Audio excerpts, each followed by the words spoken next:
¿Qué tal? ¿Cómo están? Bienvenidos. Un placer estar con todos ustedes dentro del Cerebro, un podcast de Cerebros Políticos, como siempre. Les invitamos a formar parte de nuestras plataformas en las redes sociales, particularmente del canal de YouTube, para que formen parte de esa comunidad, suscribiéndose y dándole a la campanita para que les llegue el contenido de primera mano y así puedan interactuar con nosotros, comentarnos, por supuesto. Generalmente los comentarios son muy buenos, les agradecemos eso, pero también estamos abiertos a la crítica constructiva porque esa es la democracia y siempre dispuestos a mejorar cada día. Pero también con la visión permanente de traer invitados de todas las latitudes políticas y empresariales para que nos brinden su visión, sus ideas de cómo podemos mejorar a la República Dominicana desde adentro con su gente que tiene mucho valor. Y hoy estoy con una persona joven, es más joven que yo, debo decirlo, debo reconocerlo. Usualmente no es así, pero él sí es más joven que yo, con un recorrido interesante, exitoso, valiente. Además, ya hablaremos de su transición partidaria post victoria en el año 2020, cuando con apenas 24 añitos salió regidor por la 1 del Distrito Nacional. Hoy aspira, vamos a hablar también de eso, de cómo están las definiciones dentro del partido Fuerza del Pueblo, a ocupar a estar en la boleta para ser el próximo diputado de la República. Señor Robert Martínez. Un placer, muchísimas Bienvenido. gracias. Muchas gracias. Honrado de estar aquí en este espacio, de ver qué hay en mi cerebro, ¿verdad que sí? Sí. Y muy interesante, de verdad que los felicito, porque este es un podcast importante en el que las personas puedan conocer cuáles son las propuestas, los perfiles, porque entiendo que la política ha cambiado. Y ese cambio de una nueva generación también que estamos incursionando en política, es importante que más allá de un proselitismo político, sino de que la gente conozca al ser humano, se identifique con él, y en eso creo. Así que de verdad que los felicito mucho y gracias por tenerme aquí.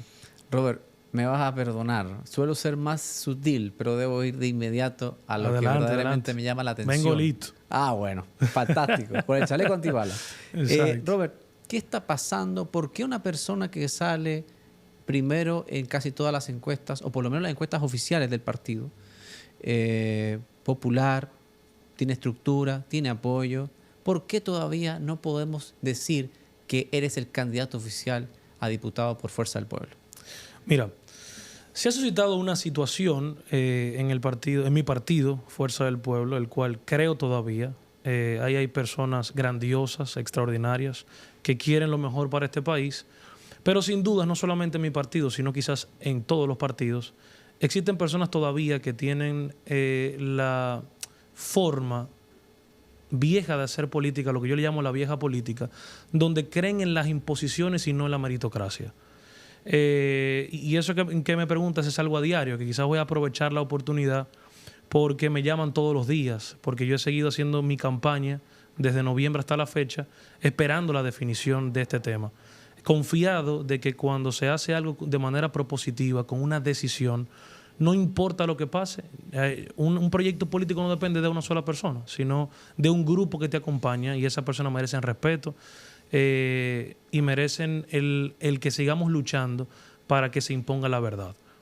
Entonces, en ese sentido, te explico. Nosotros, mi partido, Fuerza del Pueblo, tomó la decisión de que no sean primarias abiertas ni cerradas, sino que se eligió la modalidad de encuestas, la cual todavía en la página web, en la primera encuesta, resulté ganador en el segundo lugar de las encuestas que decidió mi partido.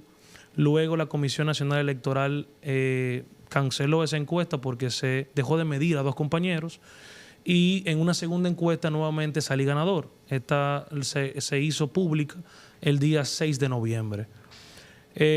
Al pasar 7, 8 días me entero que hicieron una tercera encuesta sin ninguna resolución en la cual yo quedo en un supuesto tercer lugar. Bueno, a raíz de eso, como no existía ni existe cuál era el criterio para ello, no existía una resolución que aprobara esa tercera encuesta, nosotros inmediatamente fuimos al Tribunal Superior Electoral en un amparo donde entendíamos que se estaba vulnerando un derecho nuestro y un criterio que tiene el tribunal es que lo declararon inadmisible o extemporáneo, ya que todavía el derecho no se había conculcado porque la boleta no se ha depositado, aunque así se entiende de que ya existe un derecho adquirido y hay precedentes. Por lo que en los próximos días, luego del día 7 de marzo, que es el último día que tiene el partido para depositar la boleta, yo estoy convencido que se hará justicia para así yo servir dignamente a la circunscripción número 1, pero también a todo el país, y a sabiendas de que este es una lucha que no es mía, es una lucha generacional, porque yo no tengo un familiar político.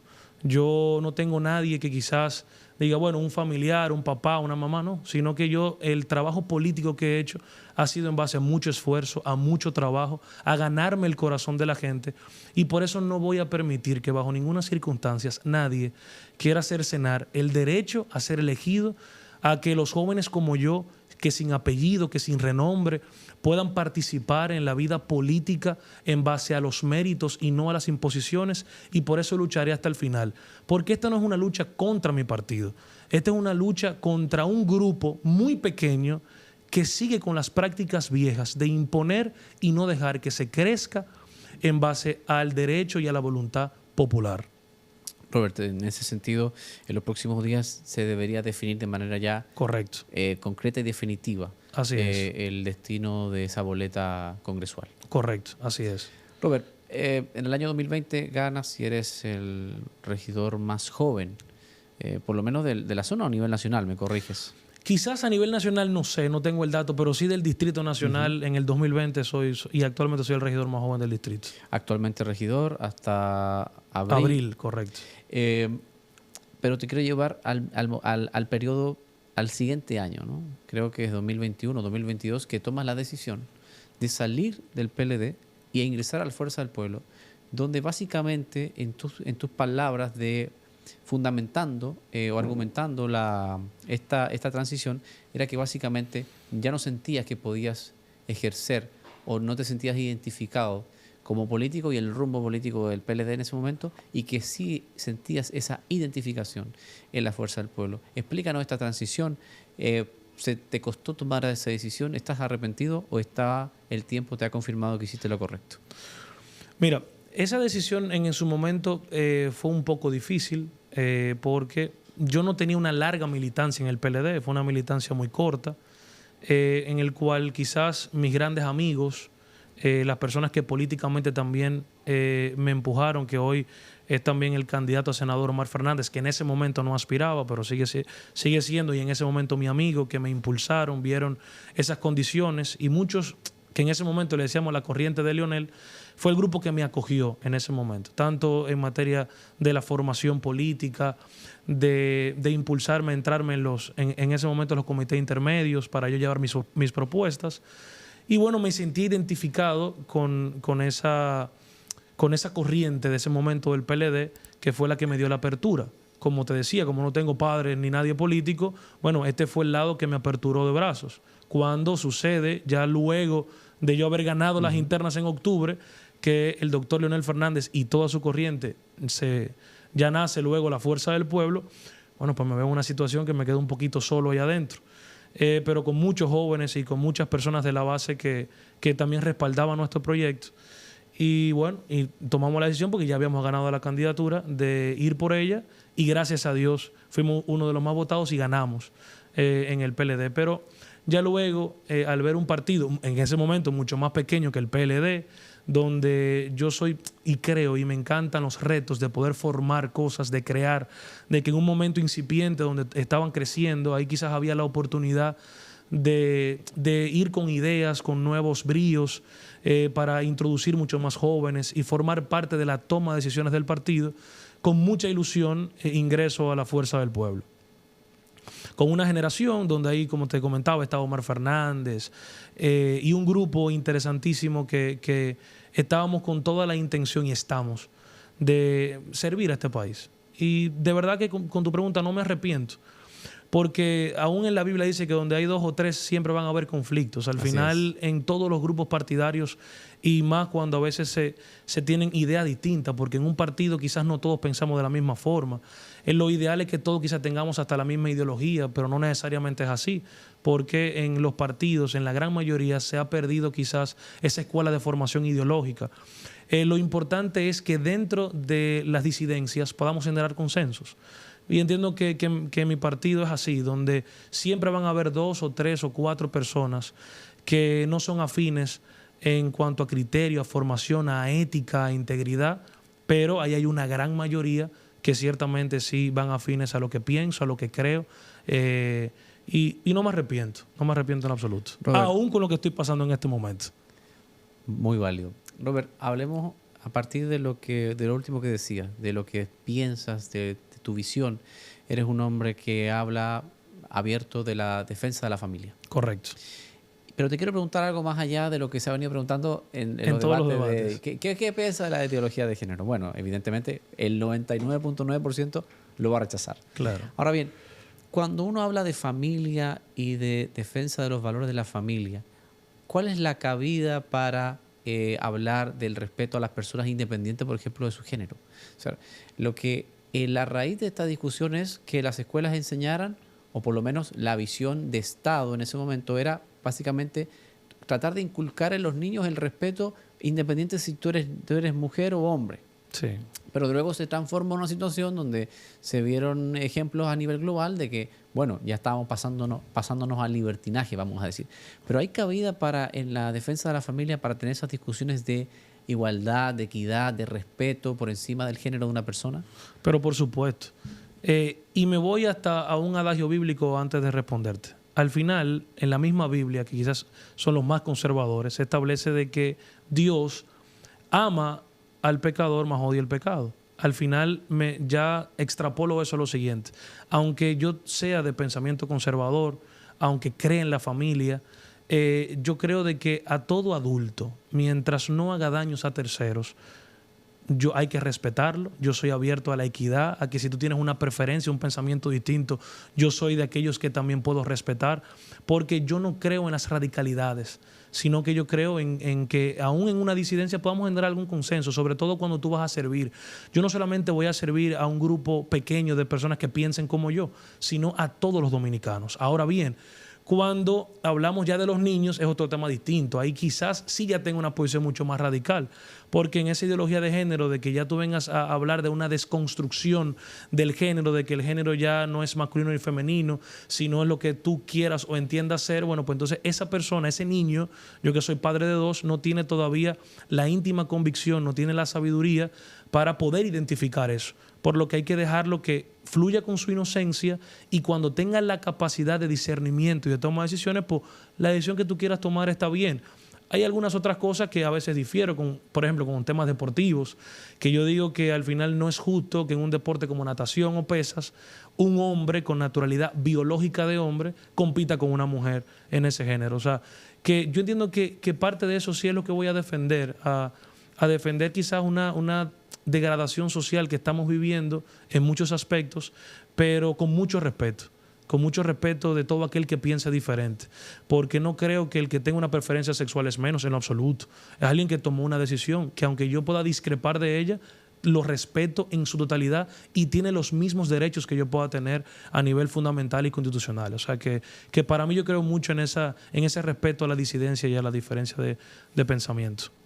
Has hablado concretamente, lo cual me parece bastante acertado desde tu posición, a la gente sobre tus propuestas sobre modificar la ley de emprendimiento y la ley de educación. ¿Puedes ahondar un poquito más en qué implicaría reformar ambas leyes, en beneficio de qué? Mira, yo, aparte de mi ámbito político, también soy empresario. Yo me dedico a la construcción. Y desde joven también tuve otro negocio de comida rápida ahí en la 27, cerca de Caribe Tours. Más joven, sigue siendo mucho muy más joven, que una empresa que yo emprendí, y yo llegué a tener casi 90 empleados con apenas 22 años. O sea, yo sé lo que es emprender y sé lo que es hacerlo de la nada, porque mi papá y mi mamá, que les mando un gran abrazo, son empleados, o sea, no son grandes empresarios, sino que yo todo lo que he hecho de verdad que ha sido con mucho sudor y trabajo. Y por eso el emprendimiento siempre es algo que se toma en todas las campañas políticas. Es como una bandera para decir yo quiero apoyar a los emprendedores, pero realmente no se ve al momento de la ejecución qué es lo que se está haciendo o qué se va a hacer por los emprendedores. Porque al final tenemos un gran problema con la informalidad. Pero ¿cuál es la solución que tenemos para el sector informal? Pero también cómo podemos incentivar a los emprendedores. Cuando tú lees a profundidad esa ley de emprendimiento, que no es que está mal, le faltan muchas cosas. Porque cuando uno hace un estudio de por qué la mayoría de las empresas, las micro, medianas y pequeñas empresas, en sus primeros 5 años quiebran, cuando se formalizan, es por la tan alta carga tributaria que hoy tenemos en este país. Entonces, por eso yo creo de no solamente fondos especializados, incentivos y préstamos a tasas blandas a los emprendedores que hoy existen, pero yo también creo de que tenemos que reducir en su máxima expresión, tanto como eliminar el anticipo, que estoy convencido que si somos responsables cuando ganemos, una gran mayoría de jóvenes y de personas que he ido hablando, tanto por el bloque del PLD como de la Fuerza del Pueblo, el anticipo será un consenso absoluto en el 2024, porque el anticipo no es más que ese préstamo sin tú haber recibido ese ingreso en un año anterior. Entiendo que eso es algo fundamental que tenga que ser incluido, como al mismo tiempo de que podamos tener excepciones fiscales durante los primeros 5 años para que estos sean reinvertidas en el negocio. Eso no significa de que el Estado solamente va a dejar de recaudar, sino de que ese mismo emprendedor que va a poder mantener su empresa en ese tiempo crítico, la obligación que tiene es que sea reinvertida en el negocio. Y eso se mantiene en una economía circular para pagar servicios locales que se inyecta al Producto Interno Bruto. Entonces, es un compromiso frontal que tengo. No por un eslogan de campaña, sino porque lo soy aparte de la política.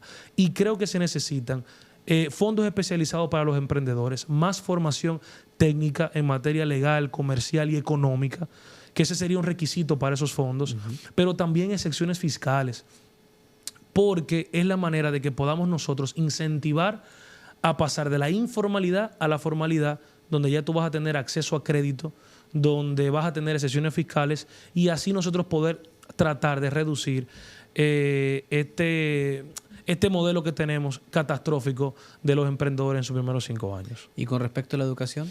Mira, para mí ese es un tema que me apasiona muchísimo. ¿Por qué? Porque nosotros hemos visto que la educación, por más que se invierta dinero, no es la cantidad, sino cómo se invierte. Y la ley de educación tiene más de 100 años. Y nosotros hoy tenemos que obligatoriamente sentarnos en una mesa del diálogo con la Asociación Dominicana de Profesores y con técnicos profesionales, no para ver solamente el currículum, sino para ver cómo nosotros vamos a reinventarnos. Si es necesario utilizar la modalidad, por ejemplo, que se utiliza en Uruguay y en muchos países, del cheque, por ejemplo, que eso es una modalidad importante porque entra en una competencia donde no todo es una dádiva, sino de que, bueno, yo tengo este cheque y si las escuelas no están al nivel de los colegios privados, yo tengo la decisión de inscribir a mi hijo en un colegio privado, de que nosotros podamos ver cuáles son esa formación técnica que se le está dando a los profesores. Yo creo que los profesores pueden ganar mucho más, pero siempre y cuando sea en base a sus competencias, de que podamos ver cuáles son las necesidades en materia de planteles que todavía hacen falta, porque yo digo que todavía no podemos hablar de cheques si todavía tenemos déficit de aulas, porque al final para que eso funcione tiene que haber una competencia directa. Entonces yo entiendo que esa modificación, que entiendo que va a ser una de mis primeras propuestas durante los primeros 100 días, es de que eso se conozca en una comisión de trabajo y de que ciertamente podamos tomar en serio, porque la educación es un punto vital para el crecimiento, para la formación de nuestros jóvenes, que hoy vemos que estamos en los últimos lugares de PISA. Y aunque es una frase muy popular, pero no podemos esperar resultados distintos haciendo lo mismo. Ya tenemos los fondos. Ahora tenemos que ver cómo vamos a invertirlo para que esto pueda trascender. ¿Cuáles son las decisiones escolares? ¿Por qué? ¿Cuál es la métrica que hoy tenemos de por qué los niños no van? Toda esa información que podemos introducir en materia tecnológica para nosotros poder adoptar políticas públicas que vayan en beneficio de cada demarcación en materia educativa es algo que para mí es vital. Para que desde la Cámara de Diputados y desde el Congreso y con todos los sectores podamos implementar. Robert, cuando hablas de defensa de los valores de la familia y demás, esto en términos estrictamente legislativos, ¿podemos hablar de que te gustaría aprobar un código penal excluyendo la discusión de las causales, que ha sido una de las grandes situaciones de conflicto que de hecho ha retrasado la aprobación de un código penal que ya está bastante desfasado? Sí, claro que sí. Y esa es otra demostración de una irresponsabilidad de la mayoría de los legisladores. ¿Por qué? Porque aquí muchas veces estamos pensando más en materia electoral que en lo que ciertamente pueda beneficiar al país.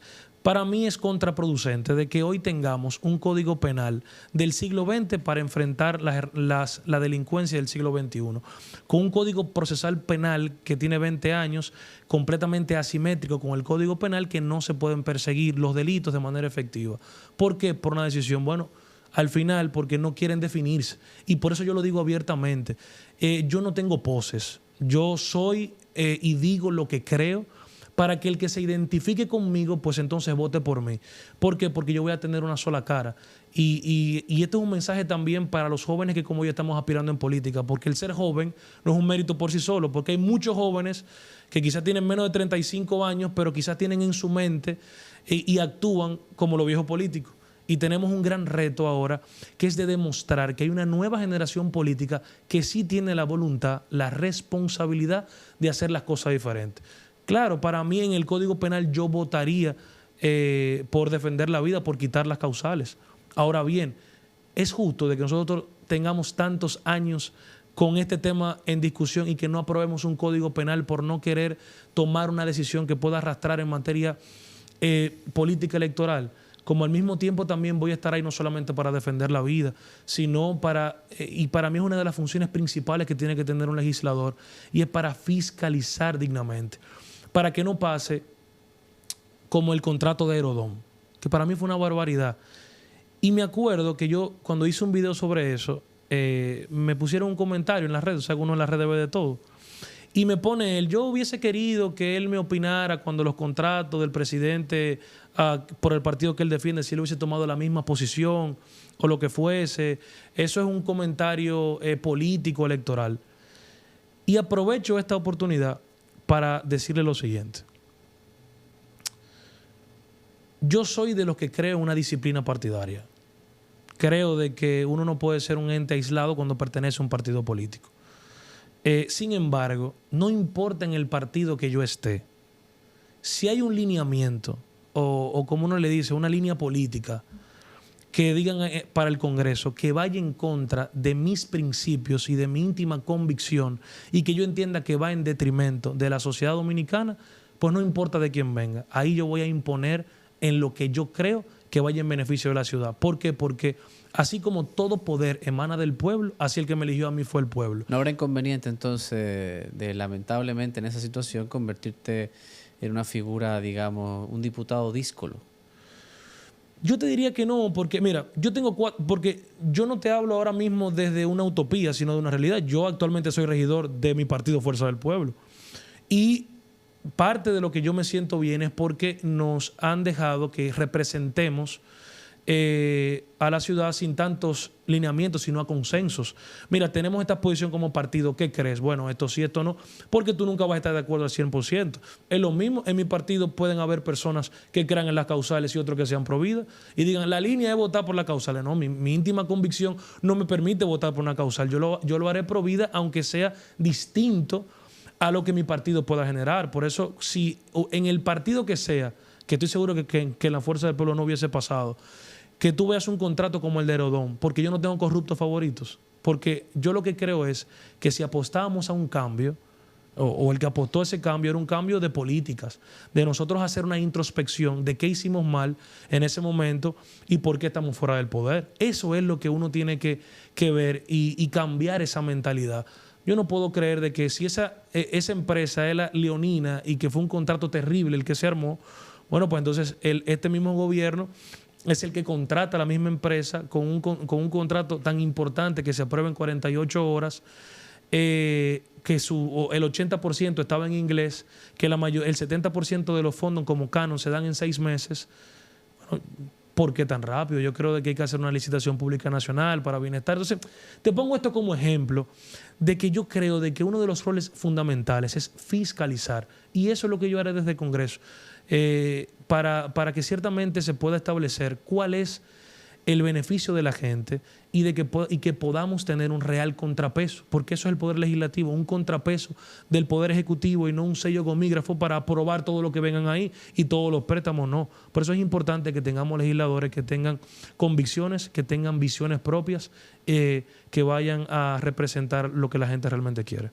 Y hablando de lo que la gente realmente quiere, ¿qué has podido detectar de las principales problemáticas de la circunscripción número 1 del distrito que te gustaría solventar desde el punto de vista de la política pública si llegas al Congreso? Mira, cuando yo en estos 4 años me he formado y he estado muy al tanto con temas municipales, y lógicamente desde el Congreso también puedo tocar temas municipales, como por ejemplo, de que nosotros tenemos años, más de 20 años, incumpliendo con la ley, donde la ley establece que el 10% de los fondos del Estado deben de ser destinados para los gobiernos locales. Hoy se destina un 2.87, un 3%, donde ciertamente, independientemente del alcalde o alcaldesa que esté, en este caso del distrito, maneja 6.000 millones de pesos. Eso es un fondo que no es suficiente con tantas necesidades para los 91 kilómetros cuadrados que tiene esta ciudad. Entonces, bueno, en materia municipal yo he visto eso de que ciertamente tenemos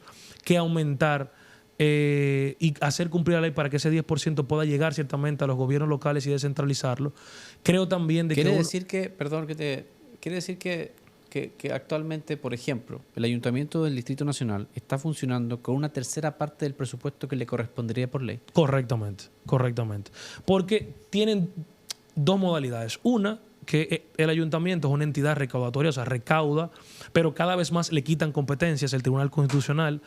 Pero recauda y muy poco, porque aquí no se ha hecho una modalidad o una ejecución efectiva para el tema del cobro de la basura.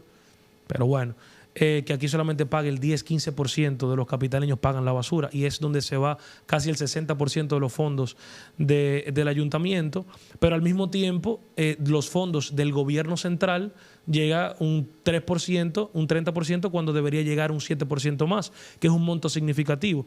Por eso me gustó también mucho una propuesta que hizo el que en ese momento era candidato a alcalde de Rescate RD, para el tema del drenaje pluvial, y es que los fondos se haga un fideicomiso para que los fondos del IPI que se pagan en la ciudad vayan destinados para ese fideicomiso directamente para trabajar el tema del drenaje. Porque es algo que ya los ciudadanos sí ciertamente ya vieron, que es necesario de que esa política que teníamos antes de que solamente vamos a hacer lo que se vea, ya ahora la gente valora el subsuelo, porque vimos pérdidas cuantiosas en estas 2 lluvias de noviembre, que también es algo que vamos a rescatar y respaldar desde el Congreso.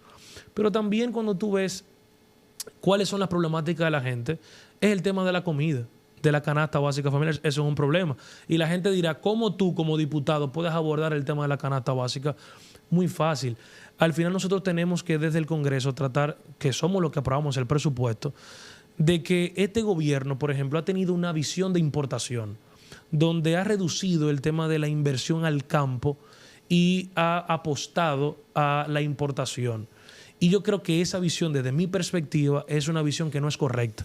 Yo apuesto a la inversión en el campo, donde nosotros desde allí podamos estimular la inversión tanto en tecnología, porque en el campo necesitan tecnología para que esa producción sea mucho más barata. Cuando tú le hablas con los productores, ves que tienen un tema de agua, de que los sistemas de riego les salen costosísimos, de que ciertamente podamos tener inversiones en sistemas de riego, de que tú puedas vigilar de que las excepciones, que también creo que hay excepciones fiscales que hay que revisar ahora, porque hay una reforma fiscal que posiblemente se hará en el próximo cuatrenio. Y yo creo que tenemos que ser serios y responsables en no cargar más a la clase media y ver cuáles son los sectores, como por ejemplo, algo que nadie ha querido enfrentar, que es a los sindicatos del transporte, que son sectores que tienen excepciones fiscales enormes, pero ya es un sector que de una forma u otra tiene mucha rentabilidad, porque ya es un sector rentable y que no necesita de esas excepciones fiscales, y de que esos incentivos podamos verlo para quien ciertamente lo necesite.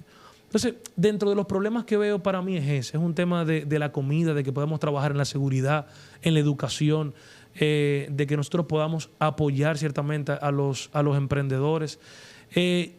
Tú sabes que cuando uno tiene una propuesta, que quizás mi agenda legislativa es tan grande, pero uno quizás en estos minutos no puede quizás abordar todo, porque yo también tengo una propuesta que es Alerta Azul. ¿Qué es eso? Bueno, es un proyecto de ley donde nosotros, con el tema de Wander Franco, aproveché esa oportunidad para hacer un video explicándola, porque es un problema que vemos a diario, de que vemos adolescentes que quedan embarazadas en manos de adultos, o que tienen una relación. En este caso de Wander fue una relación que tuvo y eso suscitó porque era un ente famoso. Pero parte de esa propuesta es de que todas las clínicas y los hospitales tengan que obligatoriamente notificar cuando una menor de edad dé a luz, notificarle al Ministerio Público para que así aún, y para eso hay que modificar el Código Penal, aún sin la anuencia de la madre, el Ministerio Público tenga la oportunidad de buscar a cuál es ese papá. Porque estrictamente hablando, desde la perspectiva de la ley, si una menor da luz, quiere decir que fue víctima de una violación. O de un abuso. Porque una violación, realmente una menor no puede consentir, ¿verdad? Y nosotros dimos un gran paso ahora con la prohibición del matrimonio infantil. Entonces, ese gran paso ahora tiene que venir de la mano con que si una niña, una menor de edad, quedó embarazada o dio a luz, yo siempre me he preguntado, ¿dónde están los padres de ella? Ahora, si es alguien famoso, sí va preso inmediatamente. Pero ¿cuáles son esas personas ocultas que lamentablemente en la mayoría de los casos pertenece a un núcleo familiar? Tenemos que perseguir a esa persona. Entonces, ¿cómo lo hacemos? Bueno, y muchas veces con dinero se le paga porque la mayoría son familias de escasos recursos. Y dice, mira, no diga nada, quédate tranquila, yo voy a... Y se llega a un acuerdo tras bastidores. No, yo creo que la justicia tiene que ser igual para todos, no importa el nivel económico en el que estés. Pero ¿cómo logramos eso? Bueno, porque tienen que dar luz en una clínica, no pueden dar luz en su casa solamente. Claro. Entonces, que los hospitales ciertamente tengan la obligatoriedad de notificar al Ministerio Público cuáles son o quién es ese padre, aún sin la anuencia de la madre, que tenga toda la potestad de perseguir el Ministerio Público, porque al final dimos un paso con la prohibición del matrimonio infantil, pero vemos esa gran tasa tan alta que tenemos de embarazo en adolescentes que tenemos que perseguir, en este caso si es una violación, a ese abusador con todo el peso de la ley, pero de que también el Ministerio Público pueda tener todas las herramientas para ello. Robert, nos contabas que eres un empresario exitoso, un emprendedor exitoso a la temprana edad de 22 años y demás, que actualmente eres empresario. De seguro, y nos podrás confirmar, la política te ha quitado un gran trecho de tiempo para poder dedicarte a lo que te permite el sustento económico, vamos a decir, porque la política es un gasto en ese sentido, un gasto, en la perspectiva económica, ¿no? Sí. Por ello, ¿no ha pasado por tu cabeza, digamos, valdrá la pena tanto esfuerzo? Este es un riesgo importante, la política está más llena de derrotas que de victorias a lo largo de una trayectoria. ¿No te hubiese gustado quizás en algún momento decir, espérate, mejor me regreso a mi actividad privada, o la política corre por tus venas? Mira, esto es una pasión que si te digo que la mayoría de mis socios y amigos en mi alrededor me decían, Robert, tú eres tan joven, nos está yendo muy bien, vamos a soltar eso por un tiempo y vamos más adelante. Pero yo le decía que lo más importante es cuando tú encuentras en tu vida cuál es tu propósito, qué es lo que tú quieres hacer en tu vida, y eso es lo que te mueve día tras día. A mí me mueve lógicamente mi familia, pero lo segundo después de mi familia y mis hijos y mi esposa que me mueve es la política. Es decir, la gente es lo que yo lo llevo en la vena, que lo disfruto, que te lo digo, que para mí esto no es un trabajo. O sea, cuando yo sí voy a mi oficina, de vez en cuando, porque ya el tiempo, como tú dices, ya me lo ha copado en un 95% de la política. Gracias a Dios tengo empleados maravillosos, socios maravillosos que he podido delegar en ellos, pero también paso. Y tengo que por eso trabajar a deshora, levantarme muy temprano para poder cubrir con todo.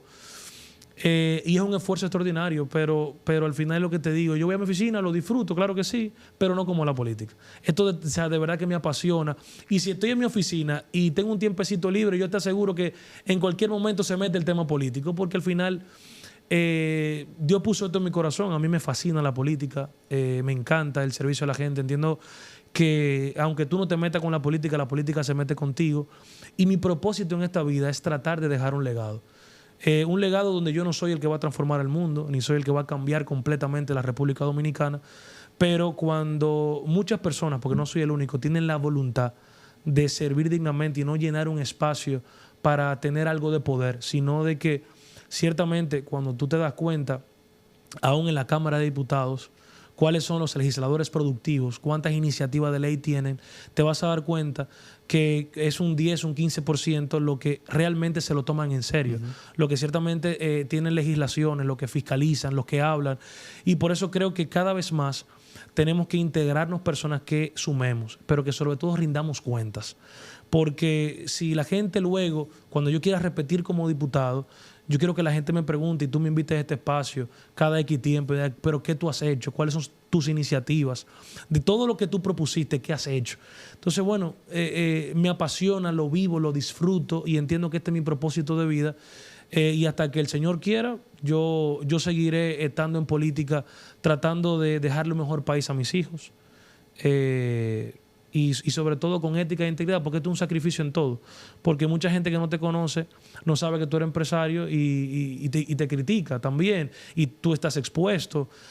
No es fácil, de verdad que es un gran sacrificio el que uno tiene, y por eso yo le digo a la gente que no generalice nunca, que no en todas las áreas todo el mundo es igual, de que ciertamente la clase política en su gran mayoría ha defraudado al país, pero hay una nueva generación política que sí quiere hacer la cosa diferente, y yo soy uno de ellos.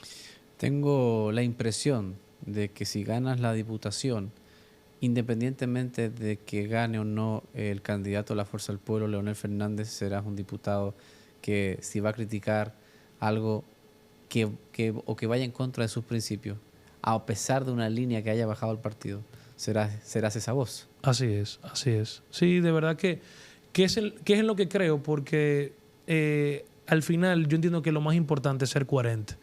Y más cuando tu vida política no termina en el 24, sino de que, y más ahora, antes tú quizás podías, el que no era coherente, pues podía ocultar información y eso quedaba en papeles históricos. Ahora esto queda grabado y esto va a quedar para siempre.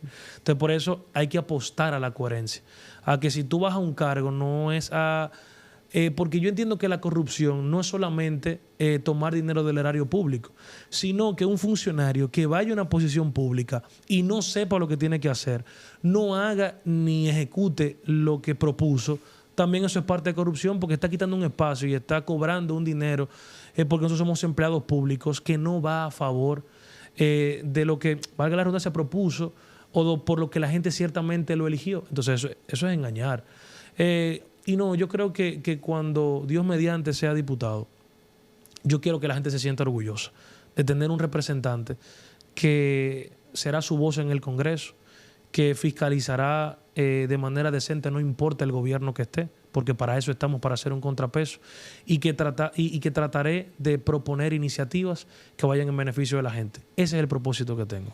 Robert, me robaste un poquito ahí la idea, pero yo quisiera que en esta etapa estamos de alguna forma poniendo en práctica una dinámica donde tú le hables directamente a la gente, mires directamente a la cámara y emitas un mensaje en el que de alguna forma resuma lo que eres y por qué deben votar por ti. Bueno, yo soy un joven que aspira a que como tú y a como todos tengamos un mejor país.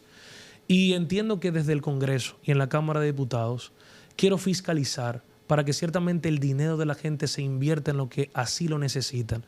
De que quiero defender la vida, los valores, de que quiero incentivar mayores oportunidades, porque tengo una sola cara. Y la política, al ser mi propósito de vida y mi propósito de servir, por donde sea que vaya, quiero dejar un legado. Y ese legado que quiero es ser una voz en el Congreso ante una degradación social, pero también quiero ser el que pueda tomar iniciativas que vayan en beneficio para alivianar la carga de la clase media, tanto en materia tributaria como en materia económica. Y porque lo único a lo que voy no es a servirme, sino a ciertamente tratar de transformar o ser partícipe de una transformación de la gente, porque tengo una sola cara, porque cuando tú haces lo que te apasiona, no importa cuáles serían las vicisitudes que se presenten, siempre las vas a afrontar. Y por eso les exhorto a que yo voy preparado, porque ya la novatada la pagué, ya en el Consejo de Regidores ya asumí la experiencia de lo que es generar un consenso, porque uno puede tener todas las iniciativas, pero en la Cámara de Diputados lo más importante es tratar de generar consensos en medios tan burocráticos para que eso se haga realidad, y ya esa experiencia la tengo, y desde el primer día voy preparado para servir dignamente y que la gente se sienta orgulloso de tener un representante que no permitirá o será una alerta ante todo aquello que vaya en detrimento tanto del erario público como del beneficio de la gente. Bueno, Robert, muchísimas gracias. Gracias, de verdad que sí, muy amable. Este es tu espacio y te deseamos éxitos. De verdad, muchísimas gracias por esta oportunidad. Y a ustedes, muchísimas gracias. Nos vemos en una próxima oportunidad.